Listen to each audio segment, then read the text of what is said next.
السلام عليكم ورحمة الله وبركاته. النهاردة أتكلم عن أول درس عندنا للصف الثاني الإعدادي، وهو بيتكلم أول درس عندنا اللي هي الزراعة في وطننا العربي. تمام.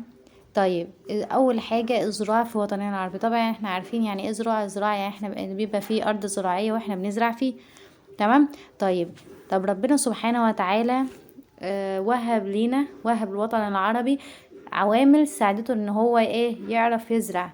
ده من امتى؟ منذ فجر التاريخ، يعني من زمان، مش لسه حديث، لا ده زمان.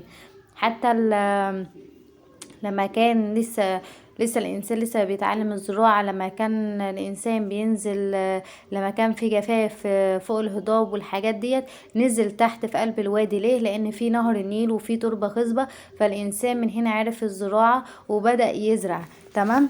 طيب، ايه هي بقى العوامل اللي ساعدت على قيام الزراعة منذ فجر التاريخ وخلى ان في استقرار للانسان؟ طبعا الزراعة ادت الى استقرار الانسان، لان الزراعة الانسان بيعتمد عليها ان هو يعرف ياكل. تمام. طيب، يبقى الزراعة عملت على الاستقرار. طيب، ايه هي العوامل بقى؟ قال لي عوامل اللي ساعدت على قيام الزراعة، اللي هي ساعدت على الاستقرار.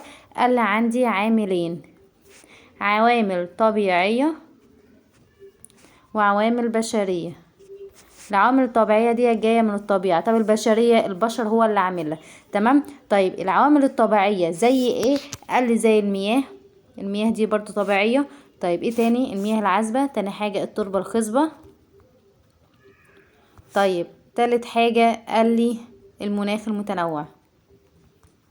تمام. ديت من العوامل الطبيعية. بالعوامل الطبيعية مياه، تربة خصبة، ومناخ المتنوع. طيب، العوامل البشرية قال لي برضو في 3 حاجات. برضو العوامل البشرية اللي هي قال لي أيدي عاملة، ورأس مال اللي هي الفلوس، والسوق. تمام. طيب، عايزين نعرف بقى الحاجات دي بقى. هنمسك أول حاجة عندنا اللي هي المياه، اللي هي من العوامل الطبيعية. تمام. المياه عندنا، المياه العذبة. طبعا احنا مش هنيجي بعد ما نزرع الارض الزراعيه مش هينفع ان احنا نرويها بميه مالحه. تمام. فهنرويها بمياه عذبه. طب المياه العذبه عندنا بنروي الارض الزراعيه بايه؟ قال لي ممكن نرويها بالامطار. تمام. ممكن من بحيرات، ممكن مياه جوفيه، ابار وعيون. تمام.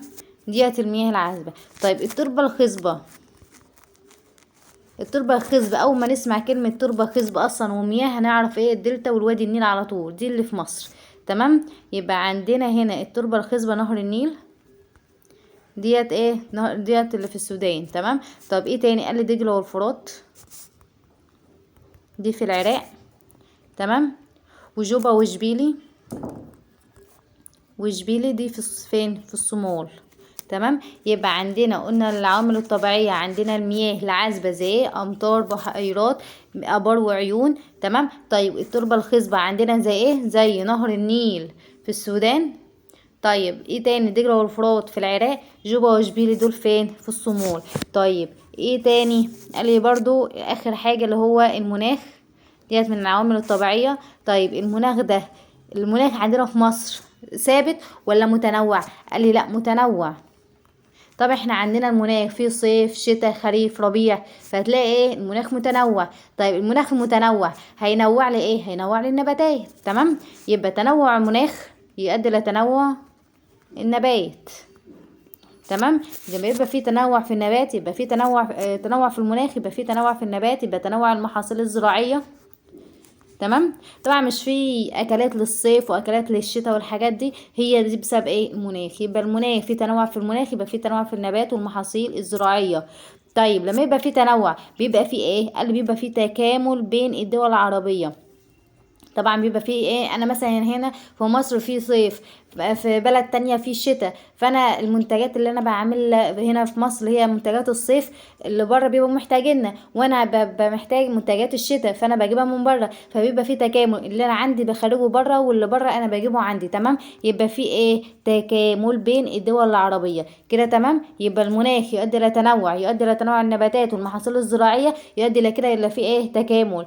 تمام. بين الدول. طيب، يبقى كده قلنا العوامل الطبيعية منها اللي هي المياه العذبة والتربة والمياه الجوفية. طيب العوامل بقى البشرية هي 3 حاجات عندنا. اول حاجة اللي هي الايدي العاملة. طبعا مصر عندها ايدي عاملة، الايدي العاملة اللي هي بتزرع في الارض الزراعية والحاجات دي. تمام. طيب يبقى الشعب المصري يعني الوطن العربي يمتلك ايه؟ ايدي عاملة. طيب تاني حاجة اللي هي رأس المال. رأس المال دي اللي هو ايه؟ الفلوس. تمام. طيب الفلوس بقى قال لي رأس المال ده ايه لازمته؟ قال لي رأس المال ده ان انا بقدر منه ان انا ايه؟ اقيم اقامة مشروعات. يبقى رأس المال ده اللي بيخليني ان انا اقيم ايه؟ مشروعات. قال لي مشروعات بقى زي ايه؟ زي اقامة سد، لو انا عايزة اقيم سد. لو انا عايزة شق ترع. ماشي. شق الترع، اقامة سد. ديت ايه؟ الأراضي الزراعية بتبقى محتاجاها. تمام. يبقى هنا عندنا الأيدي العاملة، مصر تمتلك أيدي عاملة.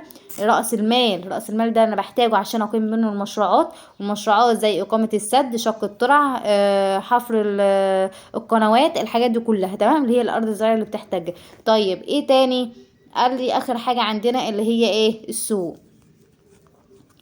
يبقى السوق ده بقى ايه بقى لازمته؟ قال لي السوق دي بيعمل ايه؟ لما انا يعني ايه؟ بعد ما بزرع الارض الزراعيه ويطلع لي منتجات والحاجات دي كلها، مش انا طبعا بحتاج ان انا اسوق الحاجات دي عشان اجيب منها فلوس، عشان اقيم منها المشروعات. طيب يبقى السوق دي بعمل ايه؟ بيبقى فيه زي الطلب على المنتجات، بخرج طبعا المحصول بيطلع انا بنزله في السوق، فبيبقى فيه زيادة الطلب عليه. تمام. فبيبقى فيه زيادة طلب على المنتجات. ليه بقى؟ بسبب السكان. بيبقى فيه زيادة طلب على يعني المنتج بيجي، فطبعا ان في بشر، فالبشر بيسحبوا المنتج. ليه؟ لان البشر كتير، فبيبقى فيه ايه؟ زيادة على الطلب. فهمتوا النظرية دي كده؟ يبقى السوق انا بنزل فيه المنتجات. لما بنزل المنتجات عندي الطلب بيزيد. ليه؟ بسبب ايه؟ زيادة السكان. تمام. فده يخليني ان انا اعمل ايه؟ اتوسع في ايه؟ زراعة. اتوسع في النشاط الزراعي عشان اعرف ازرع كتير، علشان اعرف ايه؟ اسد طلب احتياجات ايه؟ السكان. فهمت كده؟ طيب هنعيد تاني بقى. قال لي يبقى هنا العوامل، مصر تمتلك عوامل ساعدتها على ايه؟ قيام الزراعة. تمام. قيام الزراعة. طب ايه هي بقى العوامل دي؟ العوامل طبيعية. عوامل طبيعية وبشرية. قلنا الطبيعية 3 والبشرية برضو 3. الطبيعية زي المياه والتربة والمناخ. طيب البشرية قال لي زي ايه؟ ايدي عاملة ورأس المال والسوق. تمام. هي ديت ايه؟ عوامل قيم الزراعة كده. تمام. فما تنسوش بقى اللايك والاشتراك في القناة، وانا هنزل بقية تكملة الدرس، بس انا بمشيها جزئية جزئية عشان بس تفهموه.